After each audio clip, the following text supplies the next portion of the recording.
Bueno, primero quisiera dar gracias a las personas de Parsystem por la invitación que se realizó para este importante simposio de microscopía de sonda, y espero que en esta charla les sea interesante y voy a tratar de explicarles el, cómo esta herramienta de la microscopía de fuerza atómica nos ha apoyado en la investigación de varias disciplinas dentro de nuestro grupo de investigación en nuestra facultad.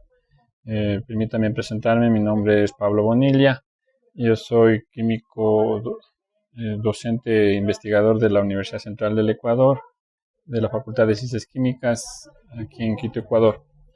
Entonces, mi charla vamos a enfocar justamente cómo la microscopía de fuerza atómica nos ha apoyado para este tipo de investigaciones.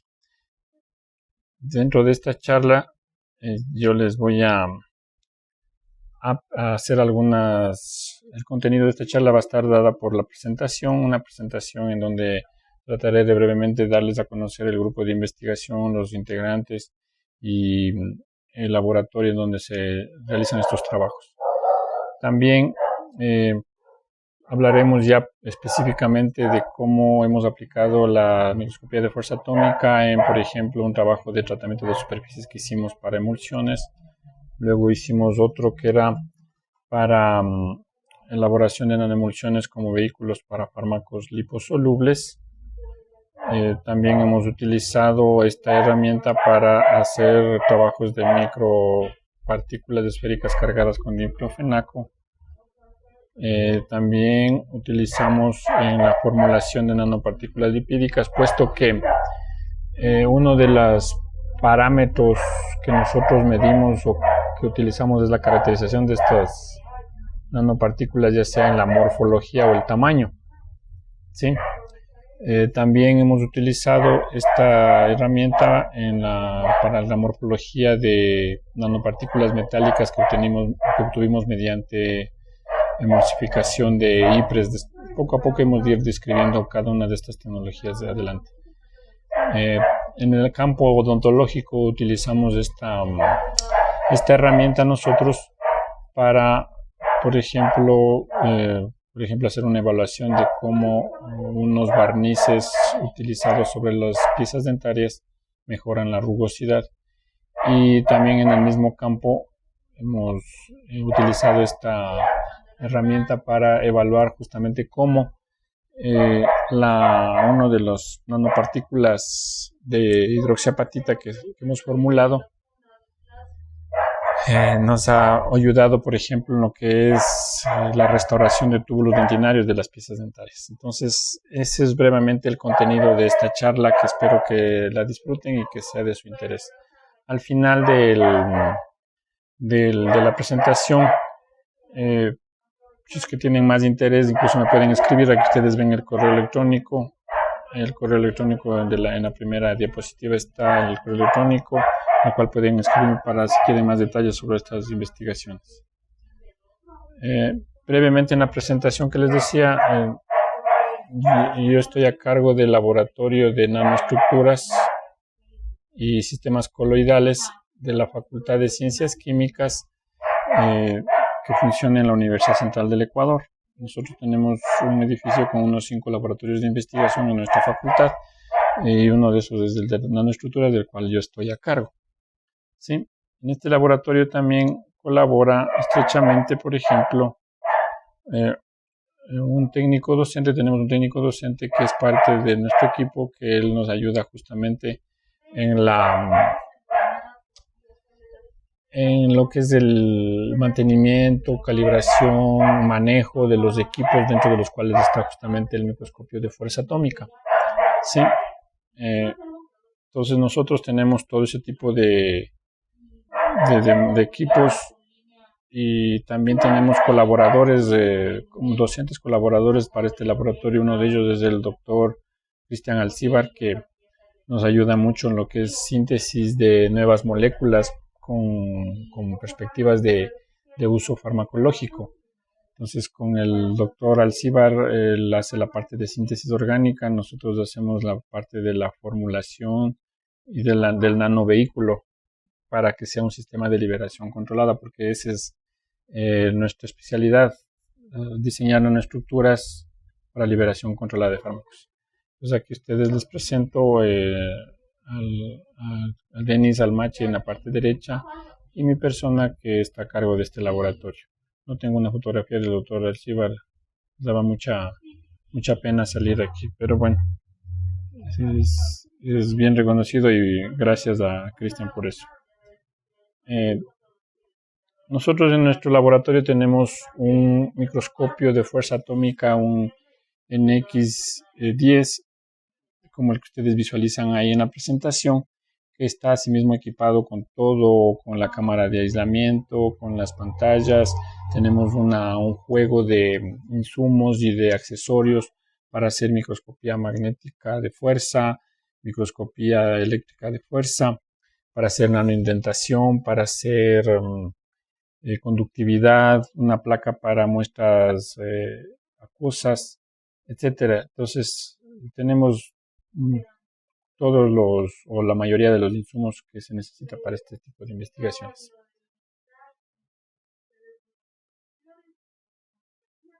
Vamos viendo ahora.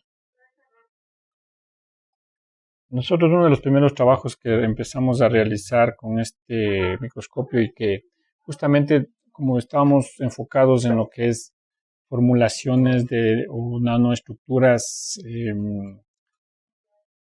nanoestructuras para hacer vehículos de fármacos. Una de esas nanoestructuras eran las nanoemulsiones.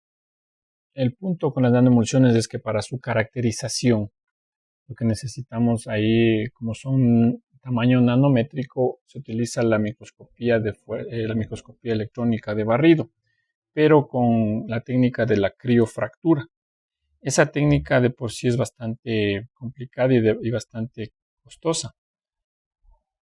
Entonces nosotros ahí un poco analizando y un poco revisando bibliografía y todo eso, vimos que la microscopía de fuerza atómica podría ser una de las técnicas que nos podría ayudar a esto de la caracterización de estructuras nanométricas y más que nada nanoemulsiones sin mayores procedimientos.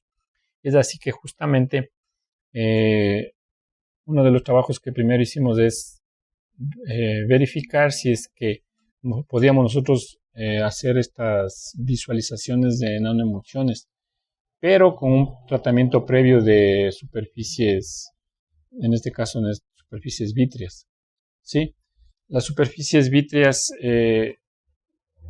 tienen la ventaja de que forman puentes de hidrógeno por ejemplo, con el agua, y de esta manera sirven de anclaje para cualquier sustancia que se ponga sobre él.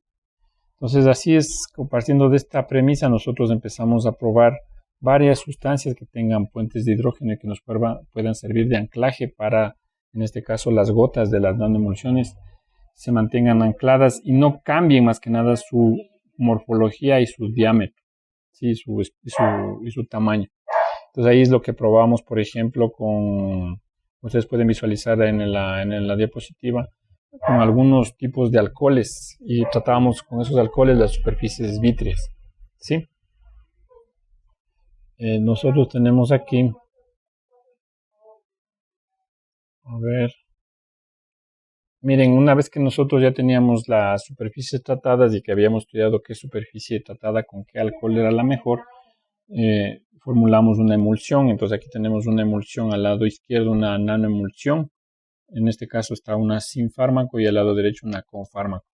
Las nanoemulsiones o las emulsiones, si es que tal vez alguien no está familiarizado con este tipo de definiciones o de terminología, son sistemas coloidales que tienen dos componentes o tres componentes específicamente, pero son líquidos, ¿no?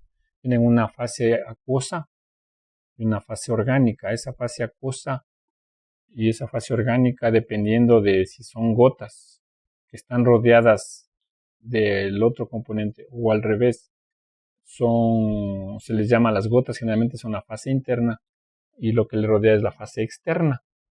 Muchas veces esas gotas pueden ser de aceite y lo que le rodea es agua. En ese caso tenemos una emulsión OW, O de orgánico, W de agua. O también pueden ser emulsiones WO, es decir, emulsiones en las cuales las gotas son de agua y están rodeadas de algo orgánico o de algo de aceite. ¿Sí? En el medio de estas dos sustancias líquidas se pone un tensoactivo para que tengan mejor relación entre ellos, ¿no? Mejor, no solubilidad, porque la solubilidad es otro concepto. Que tengan mejor compaginación entre las fases. Entonces el tensoactivo lo que hace es justamente que la fase oleosa y la fase acuosa se acerquen más entre ellas y formen un sistema disperso de mejor manera y homogéneo, como el que ustedes están visualizando justamente aquí. ¿Sí? Generalmente una emulsión o una nanoemulsión se ve así ligeramente turbia. Una emulsión con unas gotas mucho más grandes se ven más lechosas que las que ustedes ven aquí, color blanquecino o lechosas. Por ejemplo, una emulsión típica y normal es la leche. La leche es una emulsión, en donde ustedes ven es color blanco, ¿no? Entonces aquí nosotros tenemos estas emulsiones y estas justamente, esas gotas, las nanogotas, son las que hemos querido nosotros visualizar a través de microscopía de fuerza atómica para no utilizar la técnica de la microscopía de barrido electrónica, pero con criofractura, que es mucho más costosa y mucho más elaborada. Entonces ustedes aquí, una vez que nosotros teníamos esto, aquí ustedes pueden ver en la siguiente diapositiva cómo partíamos de este hecho, ¿no? Tenemos la gota, colocamos sobre la superficie, la parte verde que ustedes ven ahí o media azulada sería la fase acuosa en este caso, y las gotas serían la fase orgánica. Sí, esas gotas que están de color amarillo, y la parte que ustedes ven ahí hay un pequeño perímetro rojo que sería el tensoactivo. Entonces la idea era que cuando colocábamos la gota dejábamos evaporar la fase acuosa, que se evapora fácilmente al ambiente, y quedan adheridas las gotas de aceite sin mayores cambios en su tamaño, y para eso servía justamente las sustancias de anclaje como los alcoholes. ¿Sí? Entonces una vez que ya estaban ancladas esas gotas, lo que quedaba simplemente es, lo que restaba es hacer el escaneo. ¿Sí? El escaneo, en este caso estamos haciendo un escaneo en no contacto, y de las gotas ya vamos a visualizar las fotografías de AFM que se obtuvo, las descripciones de AFM. Aquí ven ustedes, por ejemplo, en esta diapositiva una imagen 1 que dice desde una nanoemulsión.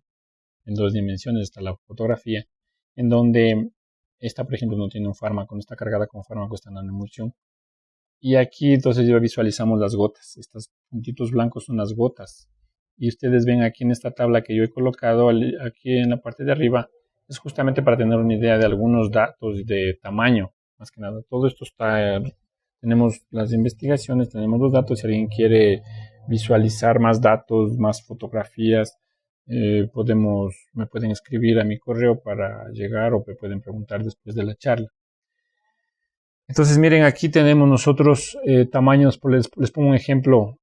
Mediante una técnica nosotros comparamos tamaño de gotas que obtuvimos mediante AFM con una técnica que es un poco más real en cuanto a la determinación del tamaño de la gota, porque no sufre ningún proceso posterior, como por ejemplo para visualizar en AFM lo que hicimos es secar la muestra, ¿sí? Pero otra técnica que nos permite determinar las gotas in situ sin haber hecho ningún proceso de secado ni nada es la técnica del DLS o del barrido dinámico de luz, o el DLS, Dynamic Light Scattering. Entonces, mediante esa técnica le tomamos como referencia los valores. Entonces, aquí miren una gota de nanoemulsión que se tomó mediante DLS, nos dio tamaños de gotas o de nanogotas de 186.1 nanómetros. Esas mismas gotas o esa misma preparación, esa misma nanoemulsión, se le visualizó. Por ejemplo, aquí tenemos una primera determinación mediante AFM, una determinación número 26 mediante AFM de 134. Son como creo que 30 valores que hemos tomado para hacer estadística. Y entonces son valores, miren, que están alrededor, hay una desviación estándar del 186. Eso hicimos por triplicada. Aquí tienen una gota de 189 con sus valores en AFM de entre 194 y 192. Del DLS de 188, con aquí por ejemplo tenemos un valor de 100, más que seguro que estadísticamente se lo descartó. Y un valor de 195 que también habría que ver la diferencia si eso no está dentro de la determinación y la desviación estándar. Entonces, aquí tenemos otra fotografía en donde se le agregó a las emulsiones un fármaco y las gotas crecen de tamaño un poco más, y miren, aquí tenemos gotas de tamaño de 800, 1000, 900, y mediante FM está más o menos por esos también 900, 1000, 700, 900, etcétera, etcétera.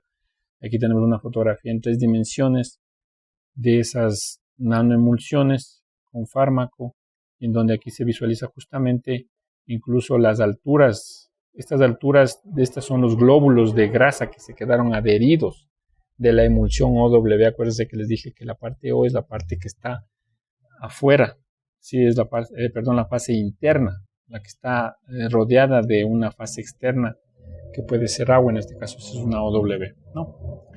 Entonces, ya. Veamos aquí otra. Aquí tenemos en la siguiente diapositiva, ya con estos antecedentes del primer estudio que nosotros hicimos y de las condiciones en las que teníamos que, para visualizar las emulsiones o nanoemulsiones mediante microscopía electrónica, teníamos que hacer un tratamiento previo de la superficie de vidrio donde íbamos a añadir las gotas de emulsiones. Entonces aquí ya hicimos un trabajo inicial, asimismo se formuló una nanoemulsión con unas características interesantes que tenían un fármaco lipofílico, se utilizó un tensoactivo más orgánico como la lecitina de soya, ¿sí? Más biológico podríamos decirle. Y aquí entonces en estas nanoemulsiones queríamos saber los tamaños de sus gotas. Aquí tenemos la fotografía y además de la fotografía tenemos también el tamaño promedio, que es de 195.6 nanómetros. Entonces aquí ven ustedes en esta fotografía cómo tenemos unas gotas bien definidas, en donde ya nos permite hacer medición mediante el software de la FM y tener un promedio de 195.6 nanómetros. Esto en condiciones, como digo, microscópicas. Tendríamos que, para medir o para visualizar estas gotas tan pequeñas, no se debería utilizar microscopía de barrido electrónico, pero con criofractura. Y nosotros utilizamos el microscopio de fuerza atómica para eso. ¿Sí? Aquí tenemos en la siguiente diapositiva una fotografía en 3 dimensiones de este mismo tipo de nanoemulsiones. ¿Sí? Recuerden que aquí también debe ser una emulsión OW, porque aquí está justamente estas alturas de estos picos, que es de las gotas o las nanogotas de grasa que quedan adheridas en la superficie. ¿Sí? Aquí tenemos una foto en 2 dimensiones en la siguiente diapositiva de unas nanogotas un poco ya más grandes, que están alrededor de 969.5 nanómetros, que seguro que estas están cargadas con fármaco. ¿Sí? Ya. Esas líneas que se visualizan ahí, estas líneas horizontales y verticales bien definidas, de colores marrones oscuros, son del vidrio, ¿no? Del vidrio donde están depositadas las gotas. Ya. Aquí otra fotografía en 3 dimensiones de este tipo de emulsiones. Aquí es mucho más clara la fotografía, ¿no? Después de que se ha secado completamente la muestra. ¿Sí? Veamos qué más tenemos. Aquí tenemos otro estudio que se hizo de cuando se elaboró unas micropartículas poliméricas cargadas con un fármaco, en este caso el diclofenaco, mediante un proceso de emulsificación. En el lado izquierdo de su pantalla, en la letra A, tenemos, por ejemplo, el aspecto macro de la emulsión. Como les decía yo, las emulsiones son lechosas, ¿sí? Cuando tomamos una gota de esto y le ponemos a un microscopio óptico, ustedes pueden ver aquí la siguiente gráfica, la gráfica B. La vista es una vista de microscopio de la formulación. con un aumento de 100x, en la cual se llega a visualizar solamente las gotas más grandes, las gotas más pequeñas ya se pierde un poco la definición, ¿sí? Y entonces eso es lo que nos hacía a nosotros. En este caso tenemos una emulsión WO, es decir, las gotas son de agua. Y cuando nosotros evaporamos, como el agua se evapora completamente, donde estaba el agua queda marcado una especie de foso, una fosa, y alrededor está la grasa o la parte orgánica. Entonces eso es lo que se visualiza en la siguiente diapositiva. Miren, aquí pueden ver ustedes en esta diapositiva en 3 dimensiones cómo estos huecos que se visualizan, estas fosas, es debido a que aquí estuvo la gota de agua, pero como le hicimos un proceso de evaporación, dejó esta huella, que esta huella más que seguro está dada por el tensoactivo que no se evapora. El tensoactivo es una pequeña capa que está entre el agua y la fase orgánica o el aceite. Entonces, esa es la que nos permite a nosotros que deje esa huella que ustedes están visualizando aquí. Entonces, miren cómo con la microscopía de fuerza atómica logramos visualizar emulsiones, no utilizando las técnicas de criofractura, por ejemplo. Siguiendo en estas mismas líneas de investigación, hicimos, por ejemplo, otro nanovehículo. En este caso, desarrollamos unas nanopartículas sólidas lipídicas y queríamos asimismo, dentro de las caracterizaciones, era la morfología y tamaño de estas nanopartículas sólidas lipídicas. Aquí ustedes ven el lado izquierdo, la nanosuspensión de estas partículas sólidas lipídicas. En este caso, la partícula sólida lipídica está hecha de cera de abeja de tamaño nanométrico, en la cual se le ha cargado con clindamicina, por ejemplo. Y cuando nosotros suspendemos esas nanopartículas en un medio acuoso, se ven como esto de aspecto lechoso que ustedes ven aquí. Tomamos una gota de esas, se dejaba secar y visualizamos lo que ustedes ven acá en la parte derecha. Se ven aglomeraciones de las nanopartículas. Todas estas cosas amarillitas y blanquecinas son agrupaciones de nanopartículas sólidas lipídicas, ¿sí? Ya. Entonces, todo esto se ha logrado mediante la microscopía de barrido, la de AFM, que nos ha permitido visualizar la morfología y los tamaños. Dentro del área farmacológica, esto es una muestra de lo que hemos hecho otros más, pero estos han sido de los más interesantes también y de los que hemos obtenido unas buenas morfologías y tamaños. Cuando nosotros, ya aplicando esta misma tecnología de AFM, queríamos vuelta a utilizar la emulsificación, los procesos de emulsificación, para obtener vuelta lo que son las nanopartículas metálicas. Muchas de las personas que están en este foro, que han asistido a este foro, han de haber oído que la AFM, la microscopía de fuerza atómica, el SEM, la microscopía de barrido electrónica, se utiliza mucho para determinar morfologías, tamaños de partículas o nanopartículas metálicas, cobalto, níquel, oro, plata, lo que ustedes quieran. Pero generalmente esas se obtienen, en ese caso, por métodos de alta energía, por ablación láser, por evaporación de química de vapor, etcétera, etcétera. Nosotros utilizamos las metodologías de materia suave o la SOMADER, que son por emulsificación. Y una de las emulsificaciones que utilizamos para obtener estas partículas metálicas o nanopartículas metálicas es justamente esta que ustedes ven aquí de las IPRES. Las IPRES son emulsiones, como las que les comenté anteriormente, pero tienen una particularidad, que la parte interna de la emulsión, es decir, las gotas que están nadando en un líquido, forman el 74% de la emulsión. Y eso les hace que incluso ya cambien del estado de agregación. Es decir, generalmente las emulsiones son líquidas, como ya les digo, la leche. Es bastante líquida, es muy fluida. Pero cuando estamos en estas emulsiones altamente concentradas, más luego van a ver una fotografía, son unas cremas, son como cremas. Entonces nosotros, utilizando ese criterio, hemos utilizado esas gotas que se forman en la emulsificación IPRE como reactores, microreactores, nanoreactores, para que ahí se formen nanopartículas de plata. ¿Sí? Y aquí, por ejemplo, ven en la fotografía una fotografía de contraste y de las normales de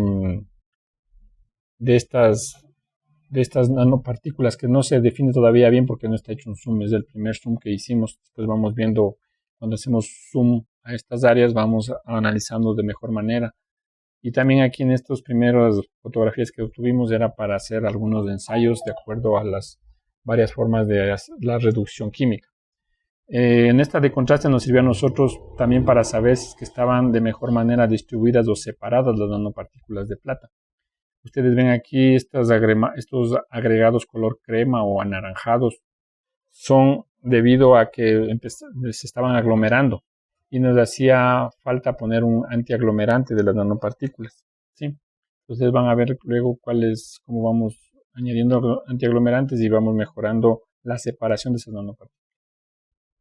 Entonces, en la siguiente diapositiva nosotros podemos ver una imagen.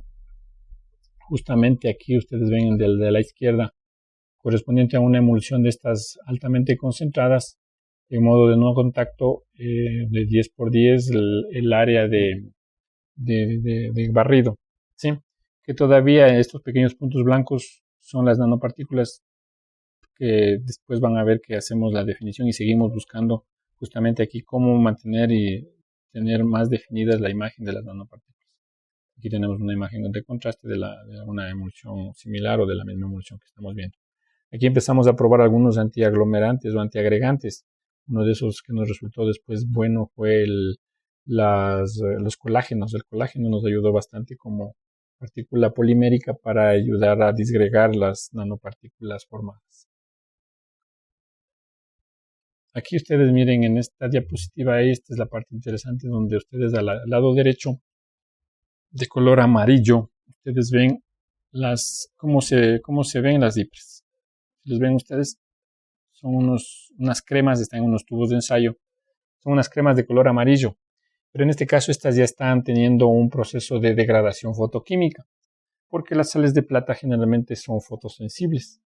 Entonces, estas ya son de algunos días que fueron preparadas, por eso ya empiezan a tener fotosensibilidad. Pero cuando son recién preparadas son completamente blancas. Ahí tenemos una doble función incluso del proceso de emulsificación, porque la fase orgánica que está añadida en la emulsión protege justamente a las sales de plata del proceso de degradación inicial.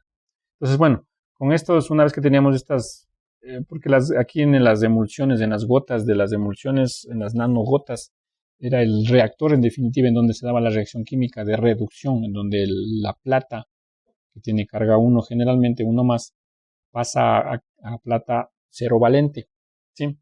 Entonces ahí, al lado izquierdo, ustedes pueden visualizar ya las nanopartículas, los nanoprismas de plata que se obtuvo. Ustedes pueden ver aquí algunos nanoprismas, tuvimos una imagen de contraste, y donde vemos que esta pequeña capa color café o ligeramente amarillenta que se ve alrededor de cada una de las partículas es una capa de colágeno que se colocó para que se separen de mejor manera las nanopartículas. Entonces aquí obtuvimos las nanopartículas de plata, que se obtuvo mediante esta técnica de emulsión altamente concentrada. ¿Cuál es la ventaja de estos procedimientos químicos en estado húmedo? Que son de baja energía, no necesitamos, como por ejemplo para la ablación láser o para chemical vapor deposition, necesitamos altas temperaturas, etcétera, etcétera, ¿no? Ya. Luego, como les decía, teníamos nos proponían, a nosotros siempre nos vienen a proponer y nosotros estamos colaborando y trabajando con varios grupos de investigación de la Universidad Central del Ecuador, con otras universidades del país, y vienen de diferentes especialidades y eso es muy interesante y un reto para nuestro grupo. Entonces, uno de esos grupos que vino y solicitó nuestra colaboración por lo que ya habían visto el trabajo que estábamos desarrollando era el grupo de odontología, de posgrado de odontología de la universidad, Ellos querían hacer justamente utilizar esta técnica de la microscopía de fuerza atómica para saber si era posible determinar cómo la superficie de los dientes puede ser o cómo sufre la erosión y cómo sufre la restitución del material óseo que sufre cuando le atacan algunos alimentos o algunos compuestos químicos a los dientes. Entonces nosotros dijimos, pues sí, o sea, podemos hacerlo y empezamos a desarrollar este trabajo. En este trabajo lo que se buscaba era justamente eso, ¿no? Cómo una vez que las muestras dentales eran erosionadas por procesos ya sea de alimentos, en este caso se utilizó gaseosas, bebidas gaseosas. Estas bebidas gaseosas se les hacía que les ataquen a las piezas dentarias y lo que hacía era había un proceso de erosión. Ustedes van a ver más adelante en las imágenes de AFM cómo hay este desgaste, estos cambios de rugosidad de la superficie cuando hay este ataque de estos compuestos. Y luego, cómo se puede restituir este material erosionado. Y para eso se utiliza, por ejemplo, artificialmente se utilizan esmaltes. Sí, estos esmaltes son los que se les coloca en las pastas dentales o se les coloca directamente y estos son los que van restituyendo el material óseo perdido. O también se puede utilizar la saliva. La saliva tiene una propiedad de que va restituyendo esas sales que se van perdiendo o se ven erosionadas por estos alimentos. Entonces la saliva es una sustancia muy importante en la calcificación de estos piezas dentales. Entonces nosotros de ahí ¿cómo empezamos este estudio? Ustedes pueden ver aquí, tenemos al lado izquierdo, en la parte de abajo, las muestras de dientes que se utilizó que están ya cortados, ¿no? Estos son muestras de incisivos de bovinos cortados con un esmeril y tenemos aquí una pieza rectangular que como tal, esta pieza rectangular se nos hacía complicado fijarle en el cabezal de la FM para visualizarle porque había mucha inclinación. Entonces tuvimos que hacerles o empotrarles de estas muestras en unos discos de acrílico. Aquí ustedes ven, están empotradas estas muestras de incisivos en una muestra de acrílico. Pero también venía otro inconveniente, podríamos decir. ¿Qué pasa en cuanto a esta área? Esta área es muy grande y ustedes saben que cuando se está utilizando microscopía de fuerza atómica, el escaneo se hace máximo en unos 25 micras, de 25 por 25, de 10 por 10, de 15 por 15, son pequeñas áreas. Entonces esto era muy grande. Nosotros necesitábamos delimitar el área de escaneo para los estudios, porque estas mismas piezas iban a ser atacadas y luego restituidas su material. Entonces, para tener un control un poco de mejor manera del área atacada, necesitamos delimitar esa área. Y es así que en esta tercera, en la parte derecha abajo, ustedes visualizan, una vez que estaba fijado esta pieza en el acrílico, le pintábamos, le cubríamos completamente con un esmalte, en este caso color rojo, y dejábamos una pequeña ventana en el medio que ustedes ven aquí en blanco, ¿sí? Esa pequeña ventana, y ahí le poníamos un pequeño punto que nos sirva de referencia, como un faro, que nos diga, desde aquí partes y de aquí para arriba, de aquí para abajo vas a escanear y en esta área estás haciendo tu estudio, ¿sí? Entonces por eso teníamos todas esas muestras listas y en esas condiciones le podríamos cargar y poner en el portamuestras como se ve a continuación. Ustedes ven, miren aquí, tenemos en el medio justamente el microscopio con una muestra de estas que les acabo de mencionar, sí, en donde estamos justamente haciendo la localización del área de estudio. Y una vez que ya teníamos eso, justamente se hacía ya los escaneos, sí. Primero empezábamos con no contacto y después, dependiendo de si la superficie no era muy irregular, podríamos hacerle de contacto incluso. ¿Sí? Y aquí tenemos una imagen al inicio, cómo se visualiza la superficie de esta pieza dentaria. Sí, una imagen 2D y una imagen 3D. Hay bastantes irregularidades, como es el caso, ¿no? pero ustedes miren aquí en la parte de abajo, cuando ya se empieza a hacer los ataques en un primer día, dice aquí se hace un ataque con estas bebidas gaseosas, ya empiezan a haber destrucción o erosión de la superficie. Ustedes ven, incluso aquí hay estas partes oscuras que ven en la parte de la fotografía de abajo izquierda. Ven ya que hay unas rajaduras y unos huecos más profundos. Sí, es porque ya está siendo atacado el diente por estas partes y crea valles, ¿sí? Y pendientes, como dice, con pendientes pronunciadas. Pero ¿qué pasa cuando nosotros ya les tratábamos a los dientes con estos esmaltes? Ustedes pueden visualizar aquí en las imágenes superiores, en la superior izquierda, vemos cómo cuando ya se les trata con los esmaltes a las superficies, en la imagen de 3D se ve mejor, se restituye ese tejido o ese tejidoso que se perdió, esos compuestos cristalizados del que está formado el diente, que son las hidroxiapatitas, se restituye, ¿sí? Además, ustedes van a ver que, bueno, en las siguientes fotografías vamos a ver, se visualizan los túbulos dentinarios, ya vamos a ver qué son estos de los túbulos dentinarios. Aquí se puede visualizar uno de los túbulos. Miren, aquí en la parte de abajo, en el cuarto día de tratado los dientes con los esmaltes, se ve que se restituye de mejor manera las sales que se va perdiendo o que sufrió por la erosión de estas bebidas gaseosas. Entonces ustedes ven aquí incluso que aquí hay unas pequeñas agrupaciones en el lado se le puede visualizar más en la de la 3D, en la fotografía 3D de la derecha de abajo. Aquí hay unas pequeñas agrupaciones que es justamente de las cristales de calcio, de hidroxiapatita de calcio, de compuestos de calcio que se van depositando en el diente. Y aquí ustedes pueden ver justamente unos orificios. Ustedes les visualizan en la misma fotografía del cuarto día que dice que está en la parte de abajo, en la parte derecha, es la entrada de los túbulos dentinarios.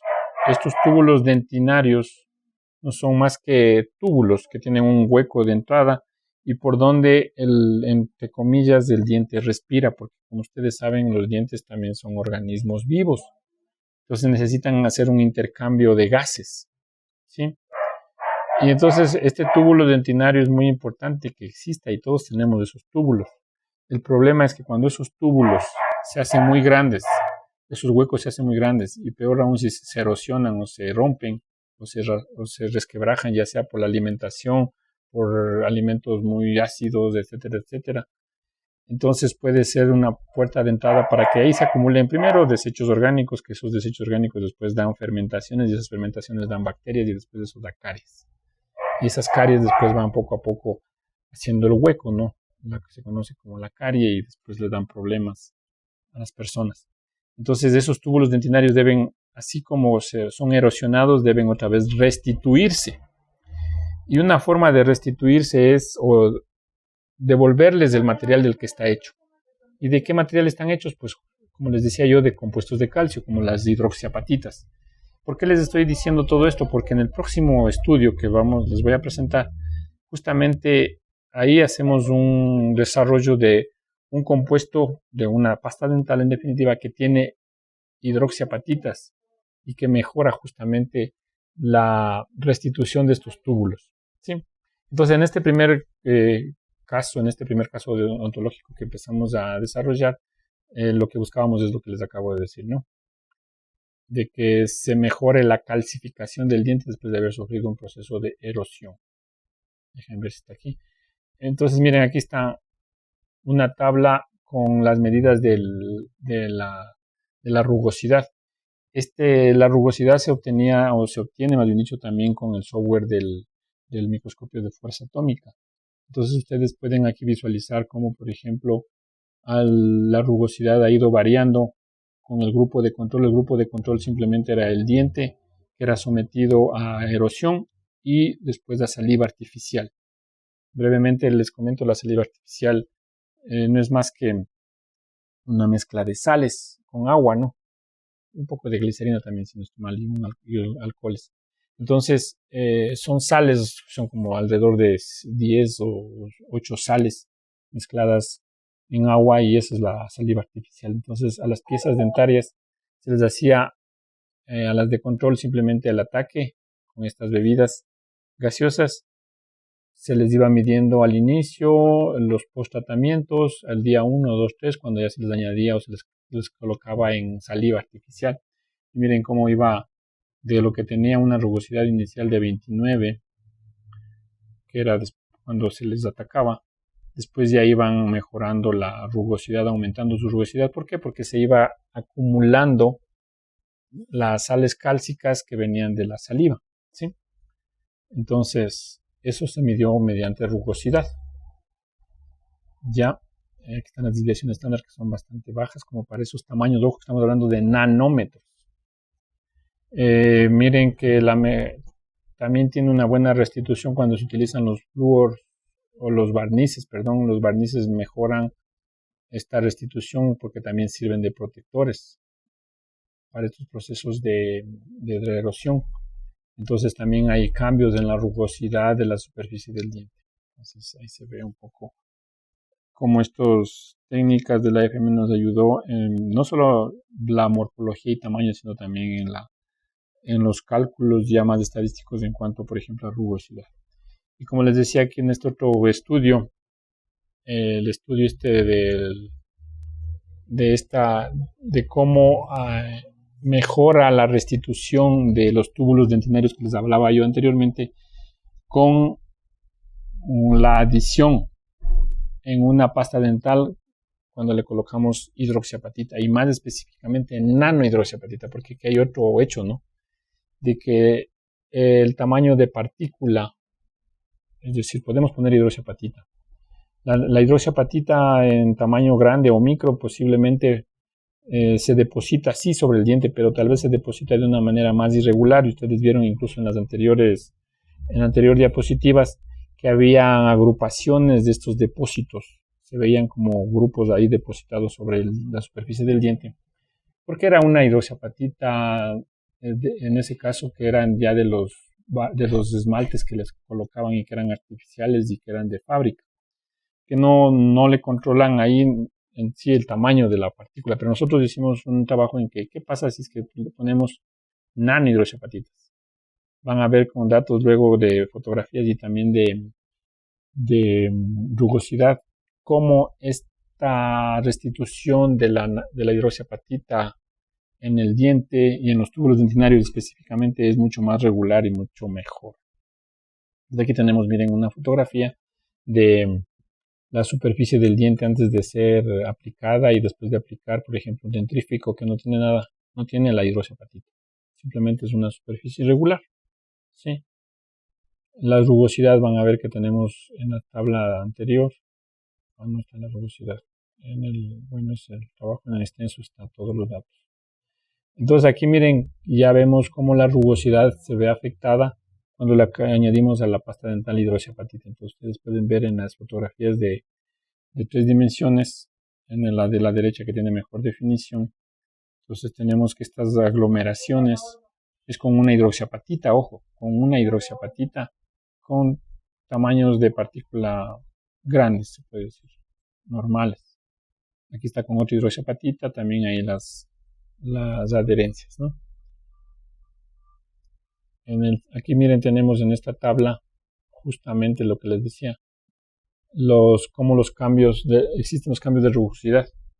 Tenemos con el dentrífico simplemente sin hidroxiapatita, y que se les aplica a las piezas dentarias, como solamente hay un promedio de 44% de incremento de la rugosidad.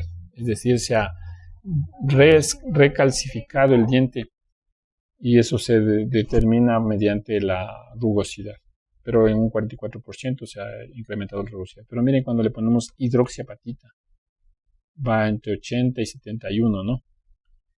¿Y por qué hay diferencias? Porque justamente estas son hidroxiapatitas diferentes. Esto del código A1, B2, A2, B2 se refiere al tamaño de la hidroxiapatita. Una es de 800, la otra es de 400, la otra es de 200 nanómetros. Y esas diferencias también tienen que ver con el tamaño. Sí, nosotros concluimos en este estudio que las más pequeñas, las nanohidroxiapatitas de 200 nanómetros, son las mejores para restituir los túbulos dentinarios de mejor manera. Sí.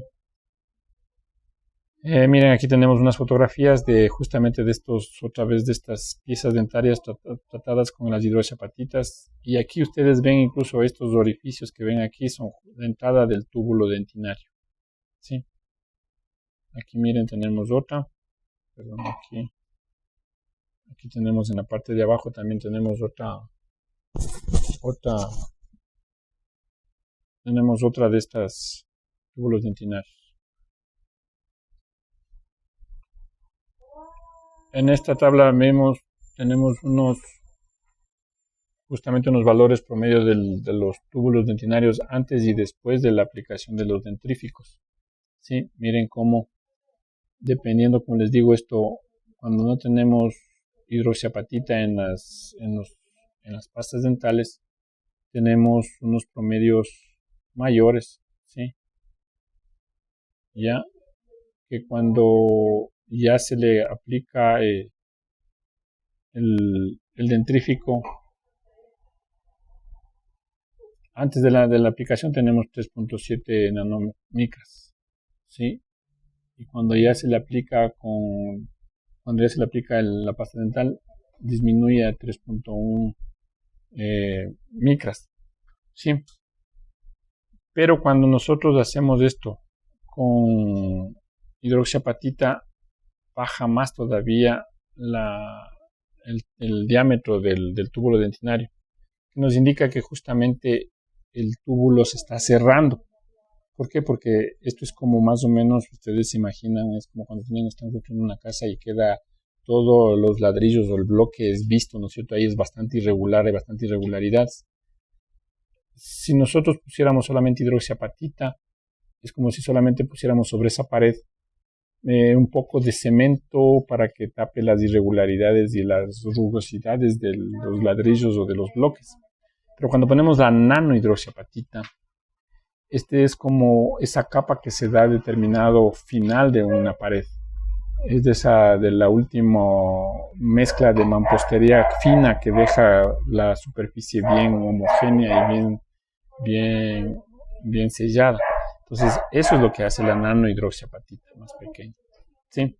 Entonces, ustedes ven aquí cómo va mejorando, va disminuyendo el diámetro del túbulo dentinario porque se va cerrando. La nanohidroxiapatita va sellando poco a poco ese túbulo. ¿Sí? Eso es en cuanto a la presentación. Les agradezco mucho su atención. Espero que haya sido de su interés, de su agrado. Si ustedes tienen alguna pregunta, si quieren algunos datos más sobre estas investigaciones, colaboraciones, trabajos de conjunto, lo que ustedes deseen, son bienvenidos. En el grupo de investigación siempre estaremos abiertos, siempre tenemos estos retos de hacer cosas interesantes, nuevas, innovadoras. Y les agradezco mucho. Si ustedes quieren, les dejo aquí nuevamente mi correo electrónico. Que ustedes visualizan ahí, me pueden escribir a cualquier momento. Muchas gracias por toda su atención. Y listo.